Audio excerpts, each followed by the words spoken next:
Hey everyone, we spend so much time talking about what fertilizer to use, but what if I told you the real secret to a great crop is actually in the how and the when? Today, we're diving deep into the strategy of nutrient placement and timing. So let's just start with this big question, right? Is the key to bigger yields really just about the product in the bag, or is it about the brain power behind how you apply it? You're about to see that this is a game of precision and timing, where every little decision can have a huge impact on your yield, your bottom line, and the environment around you. Okay, here's what we're going to tackle today. We'll kick things off with the fundamental principles, then we'll see how your own cropping system completely changes the rules of the game. After that, we'll get into the specifics of placement and timing, and we'll wrap up with something absolutely critical: how to fertilize safely when you plant. All right, first things first. Before we get into all the different methods and tactics, we really need to understand the why. What are we actually trying to accomplish with any fertilizer application? Look, these 4 goals, they're not just something I made up. They come straight from the agronomic handbook, and they are the foundation for everything. We want to feed the plant efficiently from start to finish. We want to protect our environment. We absolutely cannot harm our seeds or plants. And of course, the whole operation has to make sense on the balance sheet. Keep these 4 things in your head as we go through everything else. Next up, let's talk about your farm. Because the big picture decisions you've already made, like your cropping system, they completely set the stage. This is the context where your nutrient strategy is either going to sink or swim. So you've got 2 basic playbooks, right? On one side, there's monoculture. Sure, it can simplify things, but year after year of the same crop can literally mine the soil of certain nutrients. You end up relying more and more on that fertilizer bag. But then you have crop rotation. By mixing things up, especially if you throw a legume in there, you can actually build your soil's fertility and cut back on that reliance. And look at this. The proof is right here in the numbers. This is data on wheat yields. Just compare those 2 no-till systems. The wheat that was grown in rotation out-yielded the continuous monoculture wheat by almost 200 kilograms per hectare. That's a real, measurable benefit from simply changing up the crop. That's the power of rotation. All right, now for the fun stuff. Let's get into the tactics. It's time to open up the agronomist toolbox and look at the different ways we can actually place these nutrients. And remember, each tool has a very specific job to do.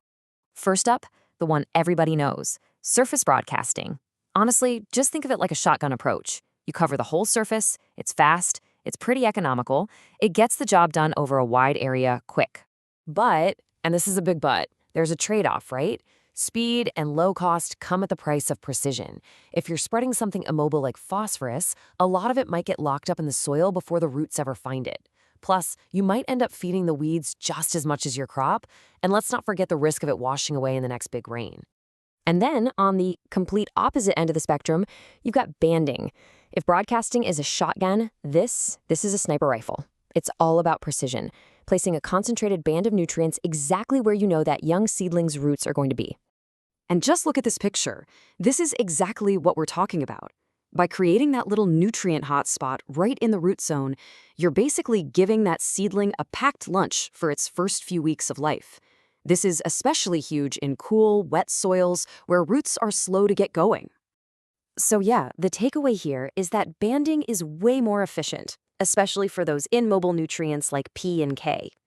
But that precision comes with a price tag. It's a slower process, it costs more, and, this is super important, you have to be incredibly careful. Put that band too close or at too high a rate, and you can actually burn the seed. Okay, last 2 tools in the placement toolbox are pretty specialized: fertigation and foliar feeding. With fertigation, we're literally feeding the plant through the irrigation water. And with foliar feeding, we're skipping the roots altogether and spraying a nutrient solution right onto the leaves.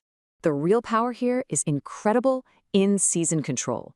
You see a micronutrient deficiency pop up? A foliar spray is like giving the plant an IV drip. It's the absolute fastest way to fix the problem. But you gotta remember, these are tactical moves, not your main strategy. They're supplements. They don't build up your soil's fertility for the long haul. Okay, so we've nailed down where to put the nutrients, but that's only half the battle. Because when you apply it, well, that can be just as powerful, if not more so. So, your first big timing decision is what to do before the season even starts. It's kind of like a strategic gamble. You can apply in the fall, which is great for spreading out the workload. Maybe you get a better price on fertilizer, but you're taking a big risk that a lot of that nitrogen will be gone by springtime. Or you can wait until spring. That reduces the risk of loss, but if you get a wet spring, good luck getting in the field. It can really squeeze your planting window. Now, this is where things get really cool. Applying nutrients during the season. It's like serving your crop dinner right when it's hungriest. We call it side dressing or top dressing, and it lets you match the application to the crop's peak nutrient demand. An even better approach is a split application, where you spoon feed the crop in multiple small doses. It's amazing for efficiency and for the environment. But yeah, it means more trips across the field, which costs time and money. All right, I want you to really focus in on this next part, because it's probably one of the highest stakes moments of the whole process.